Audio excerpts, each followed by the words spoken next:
اللهم صل على سيدنا محمد يا رب صل وسلم دائما ابدا على حبيبي. خوب سمجھ لو, کیونکہ جب آپ کی وجہ عزت ہی دولت بن جاتی ہے, جو کہ آج کل اکثر لوگوں کی ہے, تو پھر آہستہ آہستہ انسان ڈپریشن میں جانا شروع ہوتا ہے. تو اس لیے کبھی بھی اس چیز کو, دولت کو, شہرت کو, صحت کو وجہ عزت مت بناؤ. ان کو سائڈ پہ رکھو, یوں سمجھو کہ جوتے کی نوک پہ رکھو. نہیں آ رہی بات سمجھ میں؟ دولت کو کس پہ رکھو؟ جوتے کی نوک پہ. لینڈ کروزر ہے, جوتے کی نوک پہ ہے. یہ وجہ عزت نہیں ہے آپ کی, نہیں ہونی چاہیے. صحت ہے, جوتے کی نوک پہ. سمجھ رہے ہو نا؟ اور کیا؟ سواری ہے, وہ تو ہو گئی نا, لینڈ کروزر سواری تو روٹی تھوڑی ہوتی ہے وہ. خوراک ہے, جوتے کی بولو نوک پہ. کیا مطلب جوتے کی نوک پہ؟ بھائی دنیا مسافر خانہ ہے, کوئی دل لگانے کی چیز ہے یہ؟ کیا جوتے کی نوک پہ ہی ہے نا, یہ چھن جائے گی بھائی تھوڑی دنوں میں. تو دل ہی نہ لگاؤ, نہ اس کو وجہ عزت سمجھو. وجہ عزت کیا ہے؟ اللہ. جانا کس کے پاس ہے بھائی؟ اللہ کے پاس جانا ہے نا. تو دل کس سے لگاؤ؟ اللہ سے لگاؤ. حضرت مصعب ابن عمیر رضی اللہ تعالی عنہ اتنے ارب پتی تھے کہ مکہ میں جب گھر سے, جو دولت مند لوگ ہوتے ہیں نا, خوشبوؤں کا بھی استعمال بہت کرتے ہیں, بڑی مہنگی مہنگی خوشبو. غریب آدمی تو بیچارہ پسینوں میں ہی آتا رہتا ہے نا, تو وہ تو پسینہ ہی بھگاتا رہتا ہے نہا کے. جب آپ کا لیونگ اسٹینڈرڈ بڑھنا شروع ہوتا ہے, بڑھتے بڑھتے ایک وقت, میں تو گیا ہوں نا بڑے بڑے دولت مندوں کو دیکھا, ہر وقت خوشبوؤں کی دھونی. سعودی عرب میں خاص طور پر یہ بہت, عربوں میں خوشبوؤں کا بہت رجحان ہے, اور ایسی ایسی خاندانی خوشبوئیں وہ ہمیں یہاں نظر ہی نہیں آتی. تو کیونکہ یہاں ظاہر ہے اتنا پیسہ نہیں ہے نا لوگوں کے پاس, تو نظر کیسے آئیں گی؟ ٹھیک ہے نا. تو آپ حضرت مصعب ابن عمیر رضی اللہ تعالیٰ عنہ اتنے مالدار, ریشمی لباس پہنا کرتے تھے, خوبصورت بہت تھے. جب مکہ کی گلیوں میں نکلتے نا تو گلیاں خوشبو سے معطر ہو جاتی تھیں, لگتا تھا کوئی رائل فیملی کا بندہ یہاں سے گزر کے گیا ہے. لیکن آپ نے اس دولت کو وجہ عزت نہیں بنایا, کیونکہ آپ کو یہ بات سمجھ میں آ گئی تھی. نبی صلی اللہ علیہ وسلم پہ جب قرآن نازل ہوا کہ بھائی تم سب نے لوٹ کے خدا کے پاس جانا ہے, وہاں نہ درہم ہوگا, نہ دینار ہوگا, نہ دولت کام آئے گی, وہاں تمہاری نیکیاں کام آئیں گی. امن ہوا قانت آناء اللیل ساجدا وقائما یحذر الآخرۃ ویرجو رحمت ربی. اللہ نے فرمایا بھلا وہ شخص جو راتوں کو اللہ کے سامنے اٹھ کے اللہ سے دعائیں مانگتا ہو, آخرت کا خوف کرتا ہو, کیا اس کے برابر وہ شخص ہو سکتا ہے جو یہ سب کچھ نہ کرتا ہو؟ اتنی قرآن کی آیتیں, ہر جگہ عمل عمل عمل. کہیں بھی دولت کی فضائل بیان نہیں کیے گئے قرآن میں کہ دولت کی وجہ سے تم اللہ کی نظر میں بڑے بن جاؤ گے. اگر کسی کے پاس دولت ہے بھی تو وہ صدقہ خیرات کر کے تو بن سکتا ہے, ایک نیک عمل ہے نا, صرف دولت نہیں بنا دے گی اس کو اللہ کی نظر میں بڑا. اتنا زیادہ اس مضمون کو قرآن نے بیان کیا, یہاں تک کہ مشرکین مکہ, ان کا یہ خیال تھا کہ دولت اتنی ویلیویبل چیز ہے کہ نبوت بھی دولت مند کو ملنی چاہیے. تو نبوت ایک مسکین پیغمبر کو کیوں ملی ہے, غریب پیغمبر کو کیوں ملی ہے؟ اتنا ان کے دماغوں میں دولت کا تصور بیٹھ چکا تھا, جو آج بھی یہی ہے. تو قرآن نے کیا کہا؟ اہم یقسمون رحمت ربک, نبوت اللہ کی رحمت ہے, اس کے ٹھیکیدار تم تھوڑی ہو, تو ہم ہیں, ہم جس کو چاہیں گے دیں گے. تو اللہ نے دولت مند کو چھوڑ کر عرب میں جو سب سے غریب اور مسکین تھے نا, ان کو نبوت کے لیے سلیکٹ کیا. یہ ساری چیزیں مصعب ابن عمیر بولو دیکھ رہے تھے کہ اللہ کی نظر میں اصل کیا ہے؟ عمل ہے. تو جب ایمان لے آئے نبی صلی اللہ علیہ وسلم پہ, ظلم شروع ہو گئے آپ پر. جب نبی نے ہجرت کی, آپ نے بھی ہجرت کی. ہجرت کی وجہ سے سارا بزنس کیا ہو گیا؟ ٹھپ, تباہ و برباد ہو گیا. انصاری کے حوالے کر دیا نبی نے کہ بھائی اب ان کا تو ساری جائیدادیں وہاں رہ گئی ہیں, اب تم ان کی کفالت کرو. پھر غزوہ احد میں مسلمانوں کو شکست ہوئی, مصعب ابن عمیر اس میں شہید ہو گئے, جان دے دی اللہ کو. اب آپ بتاؤ, ان لوگوں کو دولت چھننے سے ڈپریشن ہوگی؟ نہیں, کیونکہ انہوں نے وجہ عزت کس کو بنا لیا تھا؟ عمل کو. عمل کبھی نہیں چھن سکتا انسان سے جب تک خود ہی بدعمل نہ بنے. دولت تو بھائی آپ چاہ رہے ہوتے ہو کہ نہ چھنے, پھر بھی کیا ہوتی ہے؟ چھن جاتی ہے. کہتے ہیں نا, شاعر نے کتنا زبردست شعر کہا ہے, تو شاہوں کو گدا کر دے, گدا کو بادشاہ کر دے, اشارہ تیرا کافی ہے گھٹانے اور بڑھانے کو. بڑے بڑے بادشاہوں کو بھکاری بنا دیتا ہے اللہ تعالیٰ, کتنے واقعات ہیں. اور بڑے بڑے بھکاریوں کو اچانک کیا بنا دیتا ہے؟ بادشاہ بنا دیتا ہے. تو مصعب ابن عمیر رضی اللہ تعالیٰ عنہ نے قربانی دی, غزوہ احد میں شہید ہو گئے. کفن نہیں تھا پہنانے کے لیے. آئی بات سمجھ میں؟ کیا مالدار شہزادوں کی طرح زندگی گزارنے والے صحابی, بہت خوبصورت بھی تھے. عام طور پہ جب دولت ہوتی ہے نا تو چہرے پہ ایک رونق بھی آ جاتی ہے. بہت خوبصورت تھے. شہید ہو گئے تو جب قبر میں رکھا, قبر بھی اکیلی قبر نصیب نہیں ہوئی ہے, اجتماعی قبر. مجھے آپ بتاؤ, انسان موت کے بعد تو چاہتا ہے نا کہ کم از کم قبر اپنی ہو. کیا خیال ہے؟ قبر بھی نہیں بھائی, قبر بھی کیا ہے, آج بھی غزوہ احد میں پوری ایک اجتماعی قبر ہے. نبی نے زیادہ تر کو اسی ایک قبر میں دفن کیا. تو جب ان کو لٹایا تو کفن ہی پورا نہیں آ رہا. سر ڈھانپتے ہیں تو پاؤں کھل جاتے ہیں, پاؤں ڈھانپتے ہیں تو سر کھل جاتا ہے. یہ غربت کا عالم کہ وہ صحابی رسول جو شہزادوں جیسی زندگی گزارا کرتے تھے, موت کے بعد, شہادت کے بعد کفن میسر نہیں ہے. تو نبی نے حکم دیا, بھائی سر پہ کپڑا ڈال دو اور پاؤں پہ گھاس پھوس ڈال دو, گھاس ہی کفن کے طور پہ پہنائی جائے ان کو. اب آپ مجھے ایک بات بتاؤ, اگر مصعب ابن عمیر وہی شاہی زندگی اختیار کیے رکھتے, آج میں ہم ممبر سے حضرت مصعب ابن عمیر کا نام لے رہے ہوتے؟ بولو نا. کچھ بھی نہیں, پیسہ آیا تھا ان کے پاس, خوب عیش و عشرت میں زندگی گزرتی, اس کے بعد دنیا سے چلے جاتے, ختم. اور دولت مند کو موت کا غم غریب سے کئی گنا زیادہ ہوتا ہے. غریب کو پتہ چل جائے نا تجھے کینسر ہو گیا ہے, چلو یار نکلنے کا, خود ہی اللہ میاں نے نکال, میں تو خودکشی کا سوچ رہا تھا, اللہ میاں نے کیا خیال ہے, زیادہ ٹینشن نہیں ہوتی اس کو, چلو یار ثواب ہی ملے گا سوچنے. وہ ایک بڑے بزرگ کا واقعہ, مجھے پرانے واقعات یاد رہ جاتے ہیں, نام یاد نہیں رہتے, کہ وہ ان کی نا اس کی دکان تھی, یہ شیرے نہیں ہوتے حکیموں کے معجون, پہلے یہ علم طب میں مسلمانوں نے بڑی ترقی کی تھی حکمت میں, تو بڑا کروڑ پتی وہ حکیم تھے. تو ایک بزرگ ان کے پاس گئے اور انہوں نے بولا کہ تمہارا دل تو انہی بوتلوں میں اٹکا ہوا ہے, ان شیروں میں ساری چپکنے والی چیزیں ہیں, تمہاری جان کیسے نکلے گی؟ وہ جان کیسے نکلنے پر پتہ نہیں مجھے لطیفہ کیوں یاد آ جاتا ہے. وہ ایک ماں نے بچی سے پوچھا اپنے, بیٹا جان کیسے نکلتی ہے, اسکول میں تمہیں کیا بتایا جان کیسے نکلتی ہے؟ انہوں نے کہا جان کھڑکی سے نکلتی ہے. ماں حیران ہو گئی, کھڑکی سے کیا مطلب؟ کہتی جب آپ گھر پہ نہیں ہوتی نا پڑوسن آتی ہے, جب آپ گھر پہ نہیں ہوتی, جیسے ہی آپ بیل بجاتی ہیں ابو کہتے ہیں جان کھڑکی سے نکل جاؤ. تو بچے بڑے ہوشیار ہوتے ہیں, ان سے بچ کے رہا کریں, ٹھیک ہے.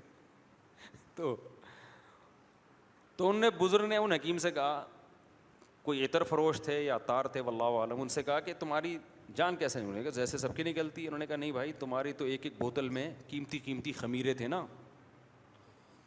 قیمتی اور سارے چپکنے والے دوائیں حکیموں کی ساری معجون اور خمیرے اس ٹائپ کے ہوتے ہیں. انہوں نے کہا تمہاری کیسے نکلے؟ انہوں نے کہا میری تو ایسے نکلے گی. لیٹے, چادر اوڑھ کے لیٹ گئے, جب انہوں نے چادر ہٹائی تو انتقال کر گئے تھے. یعنی عمل کر کے بتا دیا, ہمارے جانے میں کوئی ٹینشن نہیں ہے, ان کا وقت آ گیا ہوگا. تو اللہ نے پھر ان کو توبہ کی توفیق دی, برائیوں میں پڑے ہوئے تھے کہ بھائی یہ تو واقعی ہم تو اس دولت, ہم تو ان بوتلوں میں اٹکے ہوئے ہیں. تو غریب آدمی میرے بھائی جب مرے گا ایک رکشا اس کو یاد آ رہا ہوگا کہ یہ میرا رکشا تھا, یہ میرے بچے چلائیں گے, اتنا ہے نہیں کہ جائیداد میں ڈیوائڈ ہو سکے, ٹھیک ہے نا, ایک ایک پہیہ بھی نہیں آئے گا. اب یہی ہے کہ میں کون سا گیس چھوڑ کے جا رہا ہوں, اس میں چلانا ہوگا بچے چلا لیں گے, نہیں چلانا ہوگا تو جیسے ہمیں بھی اتنے سال ہم نے بھوکے پیاسے گزار دیے تو بچے بھی کیا کریں گے, ایسے ہی گزار دیں گے. تو بڑے آرام سے چلا جائے گا. نبی صلی اللہ علیہ وسلم جب دنیا سے جا رہے تھے تو حضرت فاطمہ رضی اللہ عنہا جو آپ کی بیٹی تھیں وہ بار بار کیا کہہ رہی تھی, وا کرب ابتا, ہائے میرے باپ کا درد. نبی صلی اللہ علیہ وسلم کو بہت زیادہ بخار کی تکلیف تھی. اوعکو کما یوعکو رجلان, نبی نے فرمایا جتنی ایک عام شخص کو بخار میں تکلیف ہوتی ہے مجھے اس کی دگنی ہوتی ہے. اللہ تعالیٰ نے نبی صلی اللہ علیہ وسلم کو وفات کے وقت بیماری کی ڈبل تکلیف دی تاکہ آپ کے آخرت میں درجات بلند ہو جائیں. گناہ تو ہوتے نہیں ہیں تو اللہ اپنے محبوب لوگوں کو بعض دفعہ تکلیف میں ڈالتے ہیں کہ اب ساری تکلیفیں ختم ہو رہی ہیں تو اب دنیا میں زیادہ تکلیف دے دو تاکہ اور آپ کا درجہ بلند ہو جائے. تو حضرت فاطمہ جب نبی صلی اللہ علیہ وسلم کو بخار میں دیکھا نا, شدید تکلیف میں, تو کیا فرمایا, وا کرب ابتا, ہائے میرے باپ کا درد. تو نبی نے کیا فرمایا, لا کرب علی ابیک بعد الیوم, اے فاطمہ آج کے بعد تیرے باپ پر کوئی تکلیف نہیں آئے گی, بس یہ آخری تکلیف ہے, اس کے بعد اب قیام ہمیشہ کبھی بھی تیرے باپ پہ کوئی تکلیف, کوئی بھی جسمانی تکلیف نہیں آئے گی. تو جو نیک لوگ ہوتے ہیں نا, موت کے وقت ان کو ایک تسلی ہوتی ہے, ایک تسلی ہوتی ہے. ہمارے حضرت مفتی رشید احمد صاحب رحمہ اللہ تعالیٰ بڑھاپے کے وقت میں نا موت کو بہت یاد کرتے تھے اور فرماتے تھے بس ابھی دنیا سے جانے والے ہیں, سید الانبیاء محمد صلی اللہ علیہ وسلم سے ملاقات ہوگی, سارے بزرگان دین سے ملاقات ہوگی. اچھا ان بزرگوں سے نبی سے محبت ہوگی تو موت کا کے جانے کا ایک خوشی بھی ہوگی نا. جن کو فنکاروں سے, اداکاراؤں سے, ایکٹروں سے محبت ہے ان کو تو یہ بھی غم, یہ بھی خوشی نہیں, کیونکہ ان سے ملاقات پتہ نہیں کدھر ہوگی ان کی. ٹھیک ہے, محبت خدا کی قسم بہت بڑی نعمت ہے, بہت بڑی نعمت. عمل سے زیادہ ویلیو شریعت میں محبت کی ہے کہ آپ کو محبت کس سے ہے. دیکھو کچھ لوگ برائی سے بچتے ہیں, عادت ہوتی ہے ان کو بچنے کی, لیکن برائی سے نفرت نہیں ہوتی ان کو, ویسے ہی بچ رہے ہوتے ہیں. اس سے بہتر وہ ہے جو برائی سے نفرت کرتا ہے, اگرچہ برائی اس سے ہو جاتی ہے لیکن یہ پھر بھی اس سے بہتر ہے. یہ نہیں کہ آپ نفرت کر کے برائیاں کرنا شروع کر دیں, میرا مطلب کمپیئر کرنا ہے. دل کی عمل کی ویلیو شریعت میں جسمانی عمل سے زیادہ ہے. محبت کرنا, نفرت کرنا یہ جسمانی عمل ہے, دل کا عمل ہے, دل کا عمل ہے. تو اسلام یہ کہتا ہے کہ جس سے محبت ہوگی نا قیامت میں ہوگے اسی کے ساتھ, اگرچہ بدعملی کی سزا کھانے کے بعد ہوگے, لیکن اگر محبت نہیں ہے تو پھر اس کے ساتھ نہیں ہوگے آپ, چاہے کتنی نیک عمل کر لو. نہیں آ رہی بات؟ تو نیک لوگوں سے محبت, پیغمبروں سے محبت, صحابہ سے محبت, محدثین فقہاء سے محبت, یہ ہلکی چیز نہیں ہے. آج ہمارا جو ایک لبرل طبقہ ہے نا اس کا بڑا مسئلہ بدعملی نہیں ہے, اس کو کافر سے محبت مسلمان سے زیادہ ہو گئی ہے. وہ کہتے ہیں یار کاش ہم امریکہ میں پیدا ہو جاتے, یار گوروں والی لائف ہوتی ہے ہماری. اگرچہ وہ جمعہ بھی پڑھتے ہیں, سمجھ رہے ہو, ٹوپی بھی پہنتے ہیں, عید کے دن نہاتے بھی ہیں, عمل کے لحاظ سے مسلمان ہیں, لیکن ان کی سوچ کیا ہے کہ کامیاب کون ہے؟ انگریز کامیاب ہے, محبت اس سے ہے, یہ زیادہ برباد ہے. اور ایک ہے پیدا امریکہ میں ہوا, سارے اسٹائل انگریزوں والے, دل کہتا ہے کاش میں مکہ مدینہ میں پیدا ہو جاتا ہے یار, کاش میں اسلامی ملک میں پیدا ہو جاتا. کہاں پیدا ہو گیا, برائیوں میں لگ گیا اور لگا ہوا ہے برائیوں میں, لیکن اس کی سوچ کیا ہے کہ کاش ایسا نہ ہوتا. خدا کی قسم یہ دوسرا پہلے سے اللہ کی نظر میں افضل ہے. ابے کیا ہو گیا, کیوں سمجھ میں نہیں آ رہا, بات کھچڑی پک گئی ہے بیان کی, کہاں سے لے کے چلے تھے ادھر ادھر. ہم نے کون سا کوئی ایم اے اسلامیات کا پیپر دینا ہے؟ اچھی بات ہے, جتنی ہو جائے اچھا ہے نا. سمجھ رہے ہو کہ نہیں سمجھ رہے؟ ہمارے حضرت کا ایک اور واقعہ سناتا ہوں. ہمارے حضرت کی جو زمینوں سے آمدن آتی تھی نا, تو حضرت بہت بڑا حصہ بھی پورا مجھے یاد نہیں, 1/3 تھا 2/3 تھا, کتنا وہ سارا صدقہ کر دیتے تھے. تو ایک دفعہ حضرت کو خیال ہوا کہ میں ایسا کرتا ہوں 2/3 صدقہ کر دیتا ہوں, 1/3 اپنے پاس رکھ لیتا ہوں. یعنی پہلے 1/3 رکھ رہے تھے, پوری مجھے اسپیسیفک کیلکولیشن یاد نہیں ہے. تو کیونکہ ہمارے حضرت کے بہت سارے مریدین ہیں جنہوں نے یہ واقعہ سنا ہوگا تو وہ میری کریکشن کریں گے کہ بھائی اتنا نہیں, وہ اتنے فیصد تھا. تو بھائی اصل واقعہ مجھے یاد رہ گیا, وہ مقدار یاد نہیں ہے, تو میں پہلے ہی بتا رہا ہوں, وہ مقدار کم کم زیادہ ہو سکتی ہے. تو حضرت نے ارادہ کیا کہ میں 2/3 کیا کرتا ہوں صدقہ اور 1/3 اپنے پاس رکھوں گا. لیکن حضرت کہتے ہیں مجھے خیال آیا کہ 1/3 اگر میں نے رکھا اور اس کو بیچ کے آمدن کم ہوئی, تھوڑے دنوں کے بعد کچھ مالی حالات آنا شروع ہوئے, تو مجھے خیال ہوا ہوگا کہ یار وہ جو میں نے 2/3 کیا کاش نہ کرتا. آئی بات سمجھ میں؟ تو نیکی کر کے خوشی کے بجائے دل میں کیا ہوگی؟ ندامت. یہ دل کیا ہو رہا ہے؟ خراب. یہ جو دل ہے نا کہ یار کاش میں یہ نیکی نہ کرتا, یہ زیادہ برائی ہے. فرمایا کم نیکی کر لو,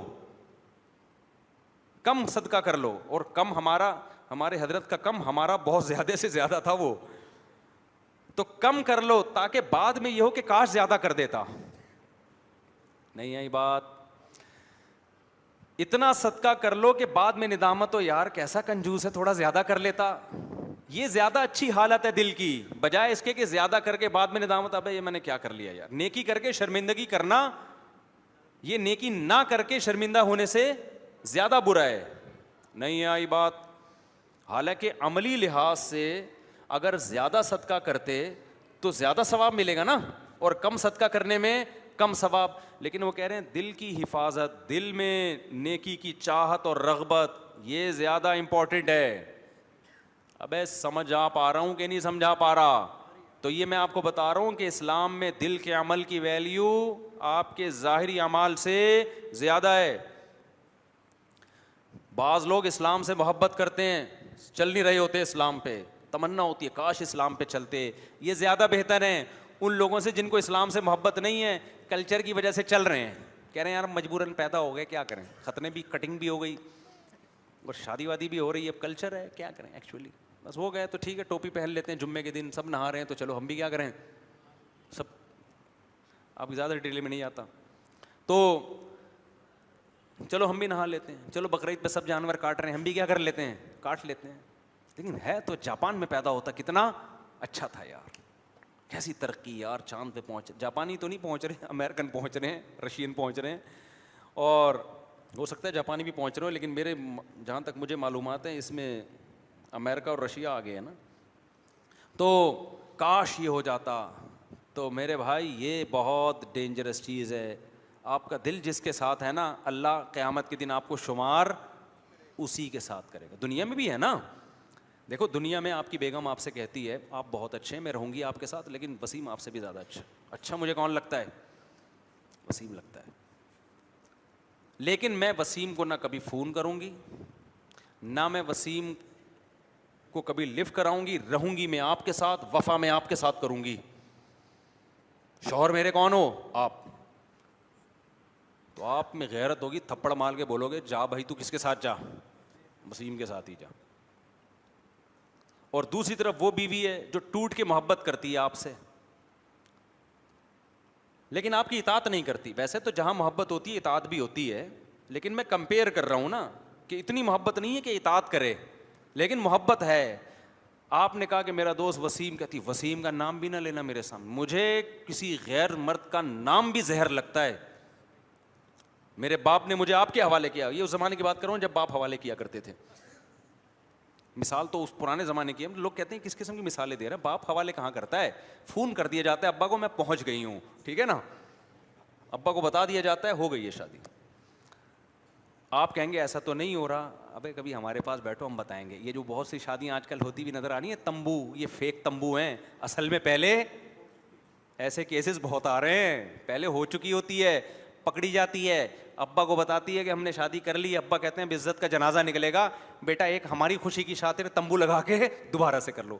سب جگہ نہیں ہو رہا کہ بدگمان ہو جائیں, جو بھی تمبو جائیں وہاں آپ انکوائری کرنا شروع کرتے ہیں, پہلے ہو گئی تھی یہ جھوٹی موٹی کا ہو رہا ہے, لیکن ہو ایسا بھی شروع ہو گیا ہے. خیر, تو دل کی جو حفاظت ہے وہ عمل سے زیادہ ہے.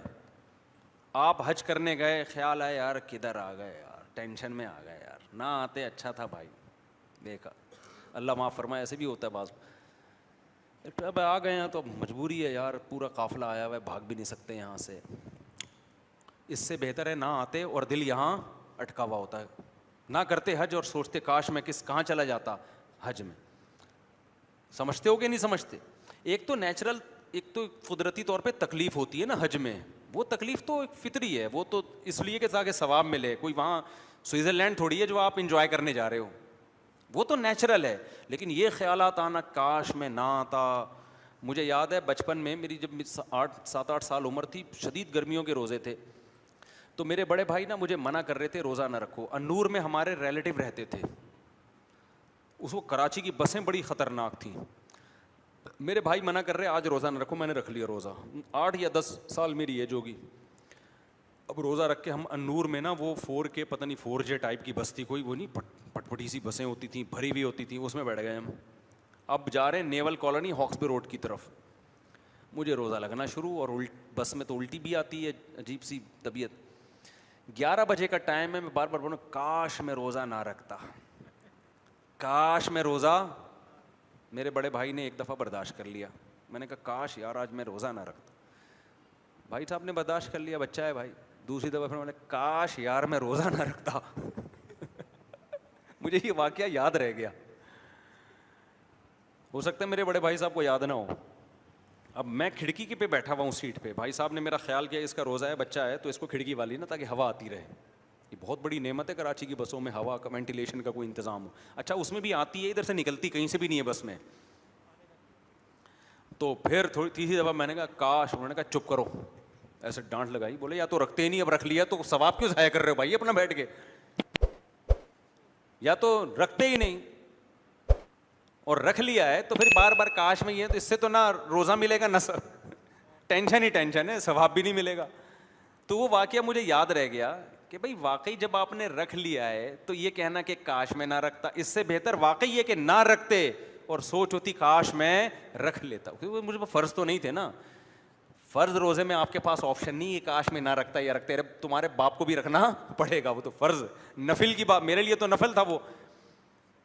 تو حقیقت میں بات بالکل ٹھیک ہے کہ وہ عبادت جسے کرنے کے بعد ندامت ہو کہ کاش میں نہ کرتا, اس سے بہتر ہے عبادت نہ کرتے اور تمنا ہوتی کہ کاش ہم کر لیتے. تو یہ بات آئی کہاں سے جو اصل چل رہی تھی, جو میں نے ٹرن مارا ہے, میں آپ کو بھی ہمارے جیسے ہی ہو گئے, جو میں اصل بات لے کے چلا تھا نا. کیا حضرت مفتی رشید احمد صاحب کا جو واقعہ میں سنا رہا تھا نا, اسی پہ سنا رہا تھا کہ وہ صدقہ. یہ تو دل کی بات آئی کہاں سے, ٹاپک تو میرا یہ چل رہا تھا کہ بعض دفعہ سیاستاً شو مارنی پڑتی ہے, لیکن دھوپ ہے کالے بال, وہ تو جہاد میں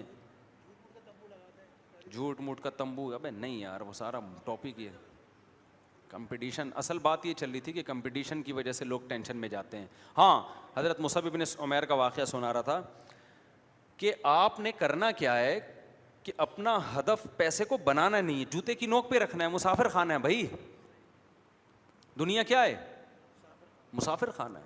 جوتے کی نوک پہ رکھو, کماؤ پیسہ, کس نے منع کیا ہے, رکھو کہاں اس کو, جوتے کی نوک پہ ہے. ٹھیک ہے, ہاں میں بتا رہا تھا کہ جان نکلنے کا نا, کہ دولت مند جو ہے نا, دولت مند, اس کا دل کہاں اٹکا ہوا ہوتا ہے.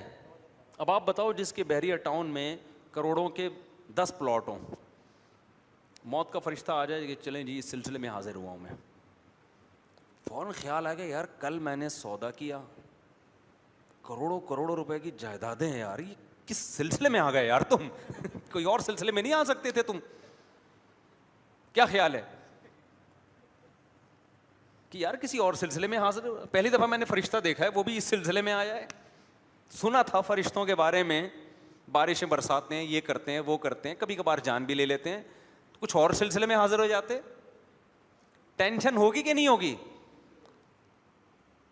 ہم لوگ دولت میں نا ان لوگوں کو دیکھ رہے ہوتے ہیں جو ہمیں خوش نظر آ رہے ہیں, جن سے دولت چھننے کا ٹائم آیا, ان پہ جو قیامت گزرتی ہے وہ ہمیں نظر نہیں آتی. وہ تو واقعات ہم دیکھتے ہی نہیں ہیں. ہم دیکھو جب کوئی کروڑ پتی کھرب پتی مرتا ہے, اس کے بچے پیسے پہ لڑ رہے ہوتے ہیں, تو وہ تو ہمیں نظر آ رہا ہوتا ہے, وہ میت نظر نہیں آ رہی ہوتی کہ یار کل یہ بھی تو لڑ رہا تھا. کیسے پڑا ہوا ہے حسرت سے, بچوں کو چپ بھی نہیں کرا سکتا وہ کہ بچوں مجھے دفن تو ہونے دو, اس کے بعد کر لینا جو لڑنا. کسی شاعر نے بڑی زبردست بات کہی ہے نا کہ پہلے جائیداد, شعر تو مجھے یاد نہیں رہا, وہ مفہوم یاد رہ گیا کہ جائیدادوں کے بٹوارے ہوتے تھے, اب جائیدادوں میں بھائیوں کے بٹوارے ہو رہے ہیں, جائیدادوں کے چکر میں بھائیوں کے بٹوارے ہو رہے ہیں. اور وہ لڑائیاں بھائیوں کی ہو کیوں رہی ہیں, اس میں بھی ابا کا قصور ہے. ابا کا خیال یہ تھا میں مروں گا ہی نہیں, ایسی کنفیوژن فائلوں کی پلاٹوں کی پیدا کر کے گئے نا, بچوں کو پتہ ہی نہیں کون سا کس کا ہے. کیونکہ ابا کو ہم نے کئی دفعہ سمجھایا, لوگوں کے اباؤں کی بات کر رہا ہوں, کہ بھائی آپ مر بھی سکتے ہو, آپ کا کروڑوں اربوں روپے کی جائیدادیں ہیں, بلڈنگیں ہیں, بچے کنفیوز ہو جائیں گے ابا کون سی فائل کہاں رکھی ہے بتا دو نا. کہہ رہے ہیں بھائی میرا بھی مرنے کا کوئی پروگرام نہیں ہے.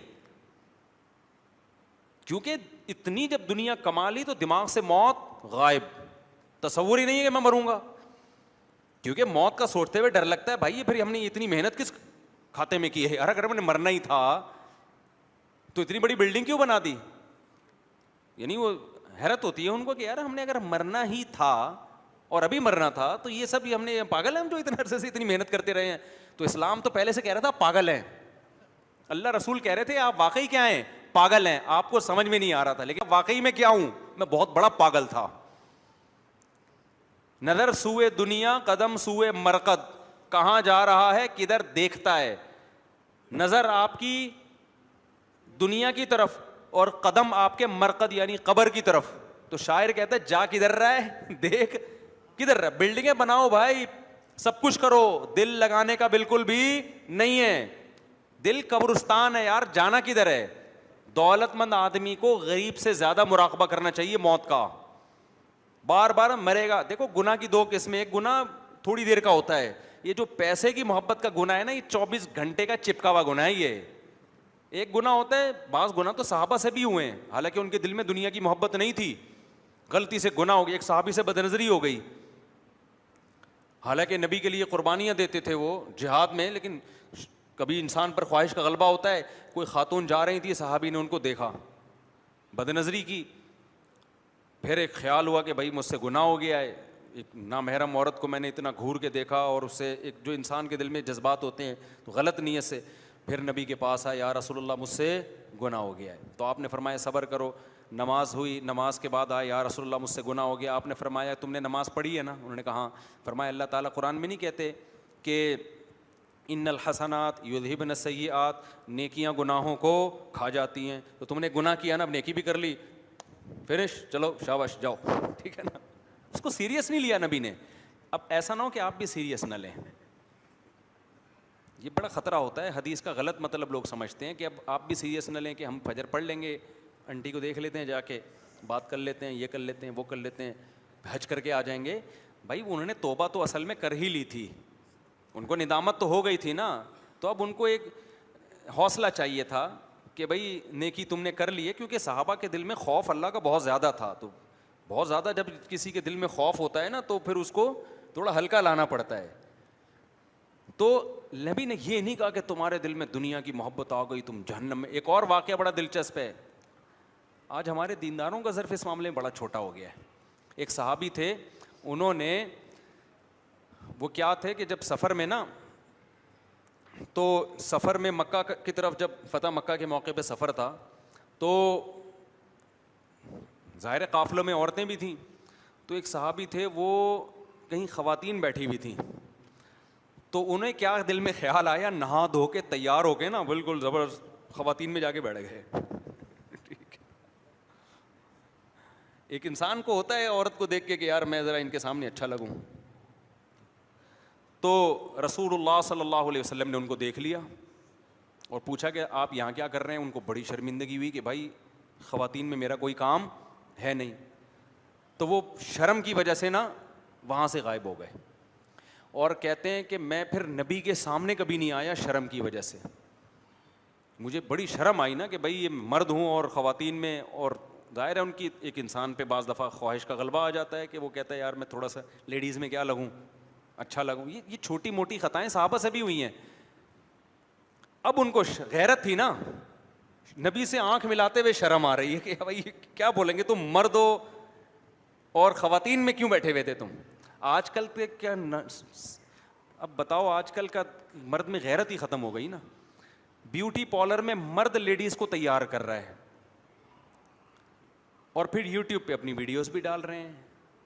یار آپ کے دوست نہیں کچھ آپ کو کہتے ہیں بھائی تو کیا کام کر رہا ہے یار, تو کچھ اور کر لے بھائی, کچھ اور کام کر لے. یہ لڑکیوں پہ جچتا ہے کہ بیوٹی پارلر اور میک اپ شیک اپ, تم مرد ہو کے عورتوں کو تیار کر رہے ہو. اصل غیرت جب ختم ہو جائے نا تو غیرت کی کوئی ایسی لیب نہیں ہے جس میں غیرت کو ٹریس کیا جا سکے, یہ محسوس کرنے کی چیز ہے.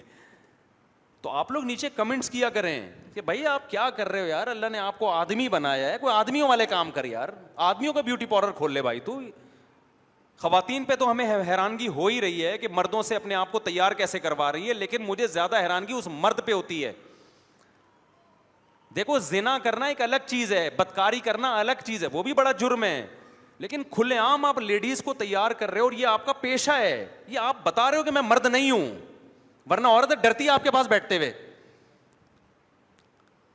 اچھا میں نے کسی سے پوچھا کہ یار یہ بیوٹی پارلر میں اتنی عورتیں جا رہی ہیں, مرد تیار کر رہے ہیں ان کو, تو ان عورتوں کو ڈر نہیں لگتا کہ اس آدمی کی نیت خراب ہو گئی؟ انہوں نے کہا یہ بندے چھکے ہو جاتے ہیں بالکل نا, یہ آدمی کیا ہو جاتے ہیں, عورت کو تو ڈر لگتا ہے کسی بندے کے ساتھ بیٹھتے ہوئے, اور یہ آدمی کے آدمی ہونے کی دلیل ہے, ڈرے وہ.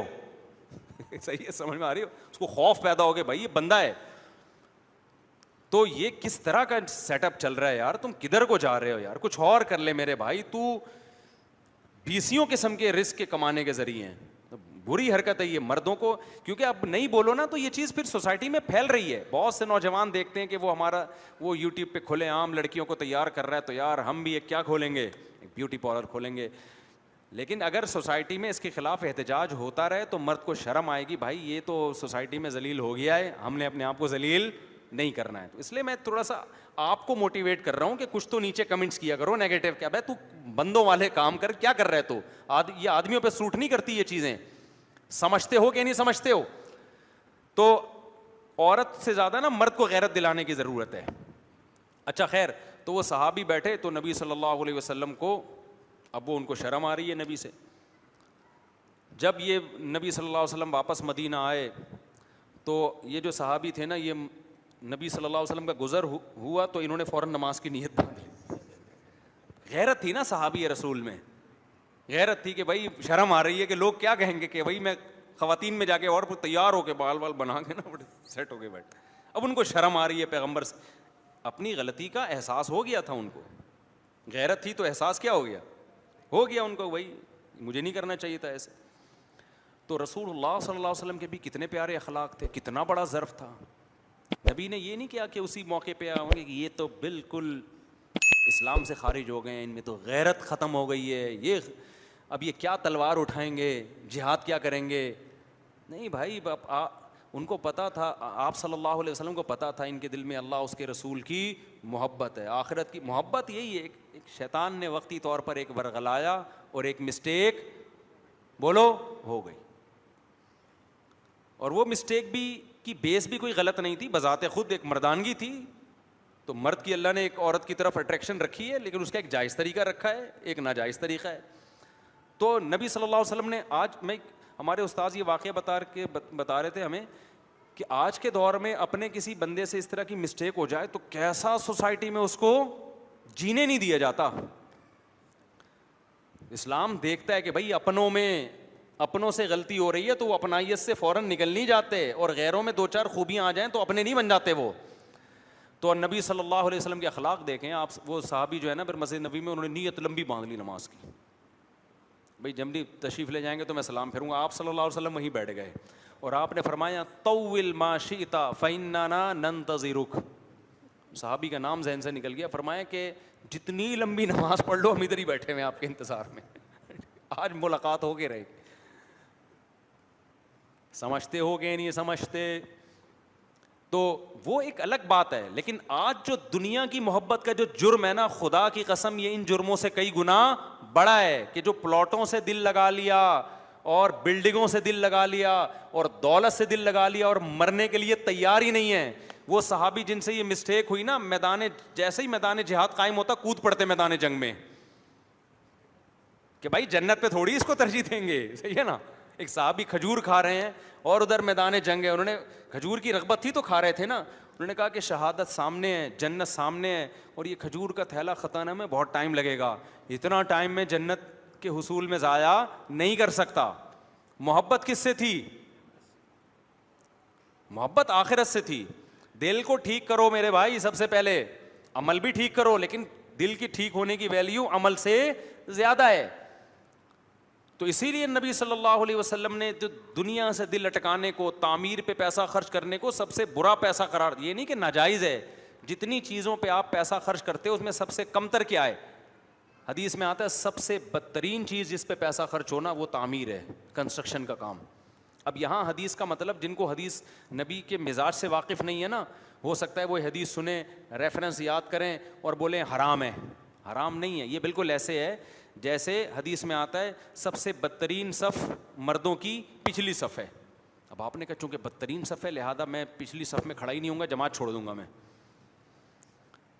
تو بدترین کا مطلب کیا ہے؟ ثواب تو ملے گا میرے بھائی, آپ پچھلی صف میں بھی کھڑے ہو کے نماز پڑھ رہے ہیں, جماعت کا ثواب ملے گا, پورا ثواب ملے گا, لیکن اولین کے مقابلے میں وہ سب سے کم تر. کوشش کرو آگے جانے کی. تو حدیث کا مطلب کیا ہے کہ بدترین چیز جس پہ پیسہ خرچ ہو وہ کیا ہے؟ تعمیر. کیا مطلب؟ باقی چیزوں کی نسبت. خوراک پہ خرچ ہو بدترین نہیں ہے, لگ رہا ہے باڈی پہ. سواری پہ خرچ ہو بدترین نہیں ہے, لگ رہا ہے آپ کے کام آ رہی ہے, فوراً کیش ریزلٹ مل رہا ہے. تعمیر پہ جتنا خرچ ہو رہا ہے وہ آپ کیش نہیں کرا رہے, کیونکہ آپ کی زندگی تھوڑی ہے اور جو سریا آپ نے ڈالا اس کی زندگی بہت لمبی ہے. تو اتنا سریا ڈالنے کی کیا ضرورت؟ اتنا پیسہ سریا تو ڈلے گا ظاہر ہے, نہیں تو مر جائیں گے لوگ, اگلی نسل. لیکن آپ نے اتنی انویسٹمنٹ کروڑوں اربوں کی کر دی جبکہ آپ کی زندگی کیا ہے؟ تھوڑے دن کی ہے. اس لیے بدترین کہا اس کے مقابلے میں. سمجھتا نہیں ہے نا بات کو. یہ مطلب نہیں ہے کہ خرچ نہ کریں اس پہ, تعمیر پہ بھی کریں. جو کنسٹرکشن کا جن کا کام ہے ان کا تو بزنس ہی یہی ہے. کھوپڑی شریف میں بات آ رہی ہے کہ نہیں آ رہی ہے؟ تو اس لیے میرے بھائی ڈپریشن, اسٹریس, اس سے نکلنا ہے نا, دنیا کو کیا سمجھو, جوتے کی نوک پہ رکھو سالے کو. سالہ بھی بولا کرو دنیا کو, اپنے سالے کو برادر نسبتی بولا کرو, ذرا مہذب لفظ ہے, بردر ان لا بولا کرو, اور دنیا کو کیا بولا کرو؟ سالہ. تو خیر جلدی سے بات کو سمیٹ کے ختم کروں کہ مالدار کی جان نکلنا کیا ہے میرے بھائی؟ مشکل. تو ذرا سوچ لیا کرو کہ آج تو آپ کو وہ دولت مند نظر آ رہا ہے, اتنا پیسہ, اتنی دولت, اتنے بینک بیلنس, اور یہ عزت, یہ شہرت. کل میرے بھائی مرتبہ بھی دیکھ لو. لیکن عبرت کی آنکھیں انسان کی ایسی بند ہوتی ہے کہ پھٹے پہ جنازہ پڑا ہوا ہوتا ہے اس دولت مند کا, پھر بھی اس کمبخت کی دولت نظر آ رہی ہے. جو وہ چھوڑ کے جانے والا ہے نا, جو دنیا نے منہ موڑا ہے, وہ بندہ پھر بھی نظر نہیں آ رہا ہوتا. نہیں ہے بات, بلکہ اس کی تعریفیں ہو رہی ہوتی ہیں. یار ماشاء اللہ انکل نے بڑا پیسہ کمایا تھا یار, انکل ایک کامیاب زندگی گزار کے گئے ہیں, یہ جتنے پلاٹ بلڈنگیں دیکھ رہی ہیں نا, انکل نے اتنی سی عمر میں اتنا کچھ کما لیا. حالانکہ افسوس کی بات ہے یار, انکل نے اتنا کمایا, سب چھوڑ کے چلے گئے. پہلے زمانے میں لوگ ان باتوں پہ رویا کرتے تھے, اب ان باتوں پہ کیا کر رہے ہیں؟ فخر. اتنا کما کے گئے ہیں, ابے تب چلے ہی گئے تو کیا فائدہ بھائی؟ سمجھ میں نہیں آ رہی بات. تو اب تو کمایا وہی ہے, مائیکل جیکسن ہی آتا ہے میرے سامنے, تو زبردست مثال ہے نا اس. ابے اتنا بڑا ڈانسر تھا نا, تو مرا کیوں؟ مجھ سے تو مائیکل جیکسن قیامت میں ملے گا, میں سب سے پہلے تو مرا کیوں مجھے یہ بتا. تو جب اتنا ساری دنیا سے پوچھو, سب کہہ رہے ہیں مائیکل جیکسن کامیاب تھا. جس سے پوچھو, امریکن سے پوچھو, کہہ رہے ہیں سکسیسفل آدمی تھا. موٹیویشنل اسپیکر سے پوچھو, بولے اسٹرگل کی اور عزت بھی حاصل کی, شہرت بھی حاصل کی, اور صحت بھی ایسی خاندانی کہ میں اور آپ اس صحت کا تصور نہیں کر سکتے. تین ہی چیزیں ہوتی ہیں, عزت, شہرت, صحت, تینوں چیزیں مل گئیں, کامیاب. موٹیویشنل اسپیکر سے پوچھو بھائی مائیکل جیکسن کامیاب. 7 کامیاب آدمیوں کی علامتیں ساری کی ساری کس میں پائی جاتی تھیں؟ مائیکل جیکسن میں. کتاب ہے نا 7 کامیاب لوگوں کی علامتیں, وہ ساری کس میں تھیں بھائی؟ اب 7 ہیں, 14 ہو گئی ہیں. کتابیں تو نئی چھپتی رہتی ہیں نا. تم بتاؤ یار, واسطے تم یونیورسٹی پڑھتے ہو ہیں, 7 ہی ہیں نا کامیاب لوگوں کی. 7 کامیاب لوگوں کی نہیں, سوری, کامیاب لوگوں کی 7 علامت. 7 انگریز کہتا ہے کہ 7 ایسی صفات ہیں جو ہر کامیاب آدمی میں وہ 7 صفات ہوتی ہیں, تو اس بیس پہ وہ کیا ہوتا ہے. تو مائیکل جیکسن میں غریبیاں بھی تھیں کچھ 7 کے علاوہ, 7 تو تھیں اس کے علاوہ. تو انگریزوں سے پوچھو گے کامیاب, رشین سے پوچھو گے کامیاب, جیپنیز سے پوچھو گے بولیں گے کامیاب آدمی. مجھ سے پوچھو گے, میں بولوں کامیاب تھا تو مرا کیوں ہے. کامیاب تھا تو مرا تو یار کیا ہو گیا ہے, اب تو ختم نا سب. اتنی اسٹرگل, اتنی محنت کے بعد اتنا بڑا شو ہونے والا تھا, وہ تو قدرت ہونے دیتی. آخری شو مجھے یاد ہے 2009 میں ہمارے دوست, ہمیں 2007 تھا پتہ نہیں 9 تھا, دوست ہمیں بتاتے تھے مفتی صاحب مائیکل جیکسن کا بہت بڑا شو ہونے والا ہے, کروڑوں اربوں روپے کے ٹکٹ بک گئے. اور ایسے دوست احباب نا بتا رہے ہوتے تھے. اگلے دن میرے دوست ہیں یہاں سلمان ہیں, ہماری پرانی دوست, نے بتایا مجھے صاحب مائیکل جیکسن کا انا للہ ہو گیا. میں نے کہا اچھا, کہہ رہے ہاں وہ. میں نے کہا کیسے, کوئی مرڈر ہوا ہوگا کیونکہ اتنا صحت مند آدمی ڈاکٹروں کی ٹیم لے کے گھوم رہا ہے, گردے شاپروں میں ڈال کے گھوم رہا ہے کہ میرا یہ والا گردہ خراب ہو گیا تو وسیم کا گردہ لگا دو, فلانے کا گردہ لگا دو. پتے میں پتھری پر گورنمنٹ کی طرف سے پابندی تھی مائیکل جیکسن کے, جو ہمیں یعنی ہم تو اپنے الفاظ میں تعبیر کر رہے ہیں نا. چھینکنے پر پابندی, چھینکے گا ڈاکٹروں سے سوال ہوگا قیامت کے دن, کیونکہ اتنے پیسے تمہیں دے رہا ہے تو پھر چھینک کیوں آ رہی ہے اس کو. قیامت کے دن بھی سوال ہوگا نا, کیونکہ ڈاکٹر تو پیسے لے رہے ہیں نا. آخرت میں اللہ بھی تو پوچھے گا نا کہ تم نے پیسے کس بات کے لیے. یہ والے سوال تو ہر ایک سے ہوں گے نا, دنیا میں بھی ہوگا. تو وہ سلمان ہمارے دوست ہیں, انہوں نے آ کے بتایا کہ صاحب انا للہ ہو گیا. انگریزوں کا انا للہ, ہمارا والا نہیں.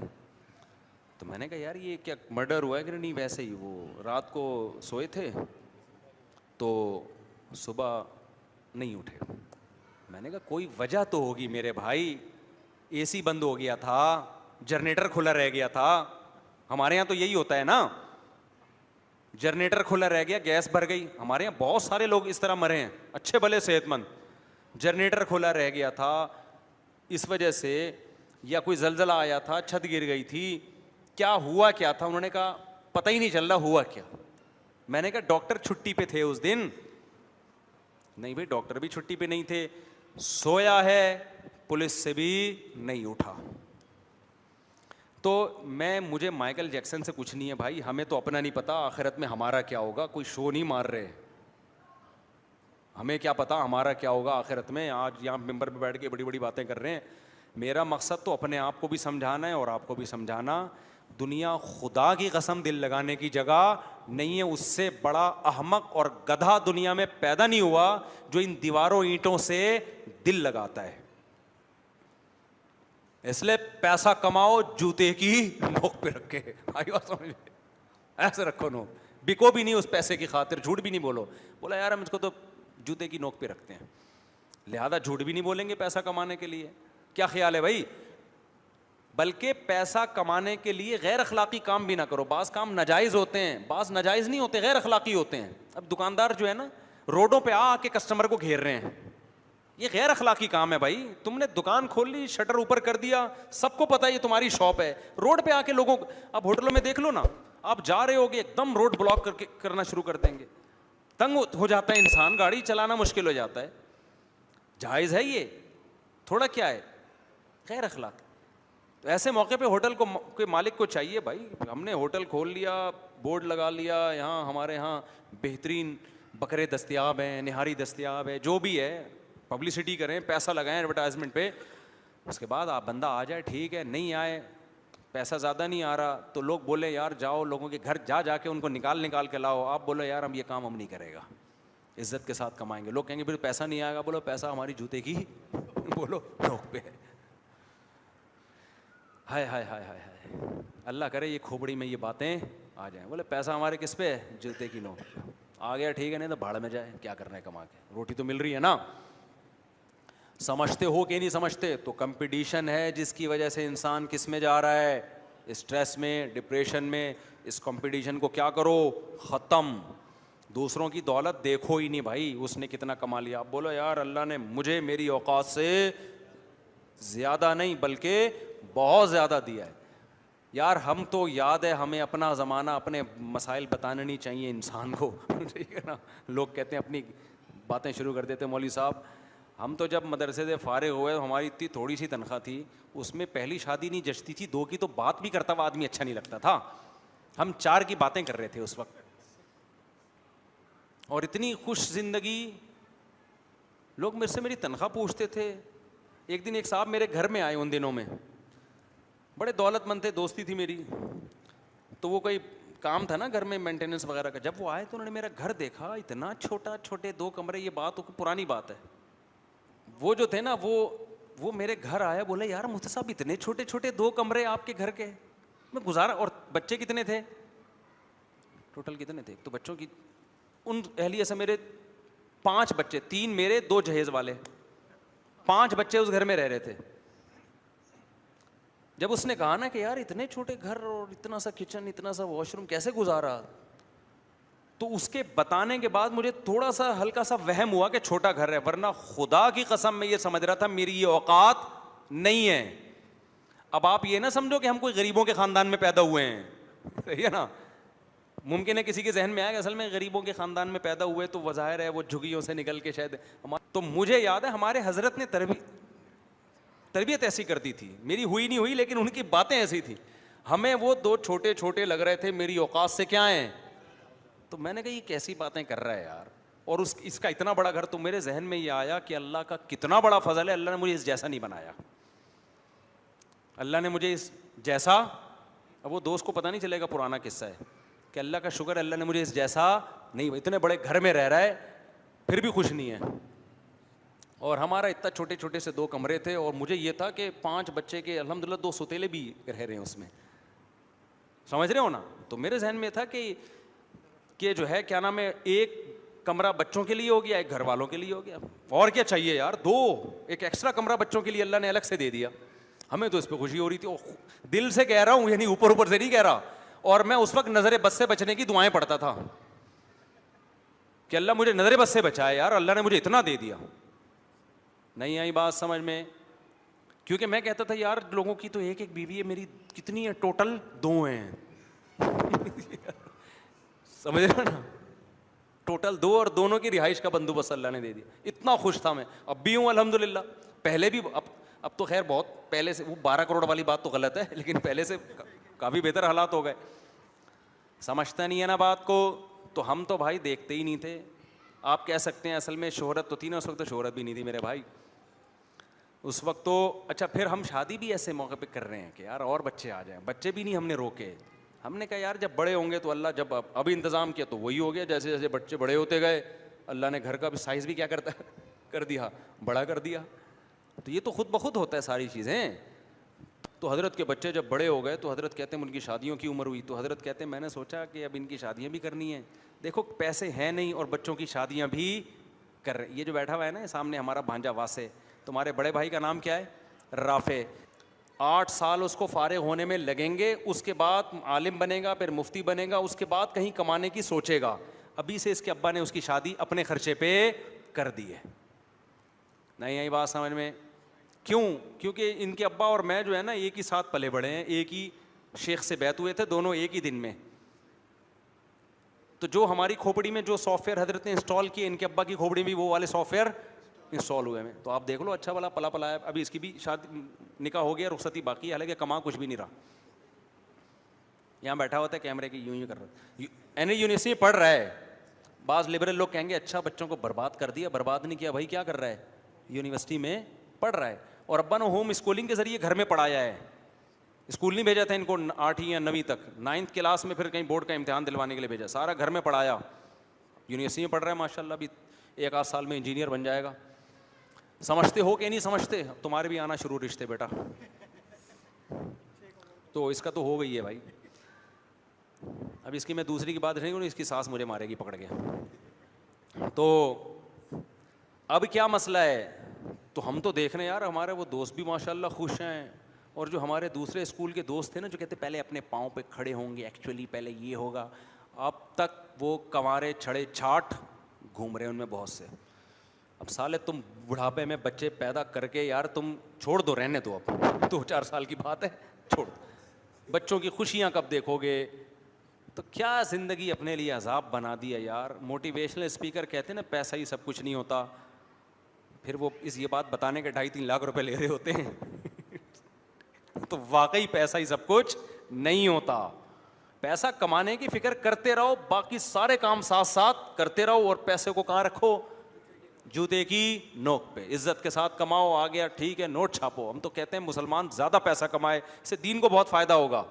اور کماؤ یار, ڈبل کر دو. ایک تاجر ملے مجھے, انہوں نے کہا میری کروڑوں کی آمدن ہے تو میں اب مزید بزنس نہیں بڑھانا چاہتا. میں نے کہا آپ کا تو دماغ ہی صحیح نہیں کام کر رہا. کہہ رہے مجھے کیا ضرورت ہے. میں نے کہا ضرورت تو کروڑوں کی بھی نہیں ہے, ضرورت تو آپ کی 10-15 ہزار میں جو ضرورت جس کو شریعت کہتی ہے وہ پوری ہو جائے گی. تو آپ تو 2-3 کروڑ منتھلی کما رہے ہو, اس کی بھی ضرورت نہیں ہے. کیا ضرورت ہے ہزار گز کے بنگلے, روزانہ گاڑیاں چینج کر رہے ہو, کیا ضرورت ہے. کہتے ہیں پھر کیوں ڈبل کر دوں. میں نے بس ختم کر رہا ہوں. میں نے کہا اس لیے کرو کہ اتنا پیسہ جب مسلمان کے پاس ہوگا تو اس سے اسلام مضبوط ہوگا, ملک مضبوط ہوگا. ہم نے پاکستان کو بھی تو مضبوط کرنا ہے کہ ہمارے حکمرانوں تو جو کرنا تھا کر لیا. ہم بھی اگر غریب ہو جائیں گے تو حکمران بھی غریب, عوام بھی غریب, ملک کا بیڑا غرق. تو پیسہ میں نے کہا آپ اپنے لیے قوم کے لیے کماؤ نا میرے بھائی, دین کے لیے کماؤ, ملک کے لیے کماؤ. تو میں نے کہا پلاننگ کرو, ڈبل ہو جائے. وہ کہہ رہے ہیں مولوی ہو کے کیسی باتیں کر رہے ہیں, یہ مولوی ہو کے مجھے پیسہ کمانے کی ترغیب دے رہے ہیں. میں نے کہا بھائی دل نہیں لگاؤ, رکھو جوتے کی نوک پر, لیکن اگر پلاننگ کر کے اس کو ڈبل کر سکتے ہو تو کیا کرو, ڈبل. حضرت عثمان پیسہ نہ کماتے تو آج حضرت عثمان کے کنویں ہوتے مدینہ میں جن کی ہم زیارت کے لیے جاتے ہیں. کتنا ثواب کما لیا یار حضرت عثمان نے, 1400 سال سے اس کنویں سے لوگ پانی پی رہے ہیں. سمجھ میں نہیں آ رہی بات. حضرت عمر نے اس وقت باغ خرید کے وقف کیا تھا غربا مساکین کے لیے, آج بھی وہ مدینہ میں باغ موجود ہے. تو میں نے کہا اس نیت سے رکھو کس پہ, جوتے کی نوک پہ. تو دل ول لگانے کا میرے بھائی بالکل بھی نہیں ہے. تو بات کہاں سے چلی تھی, چلو جہاں سے چلی تھی اسی میں خیر ہوگی. سورہ الحاقہ اگلے ہفتے انشاءاللہ اس کو لے کے چلیں گے. اللہ تعالی ہمیں سمجھنے کی عمل کی توفیق عطا فرمائے. نماز کے بعد 15 منٹ مسائل کا سیشن ہوگا, جو بیٹھنا چاہیں بیٹھ سکتے ہیں, جانا چاہیں جا سکتے ہیں. اللہ تعالی عمل کی توفیق. سے کون ملنے آیا ہے؟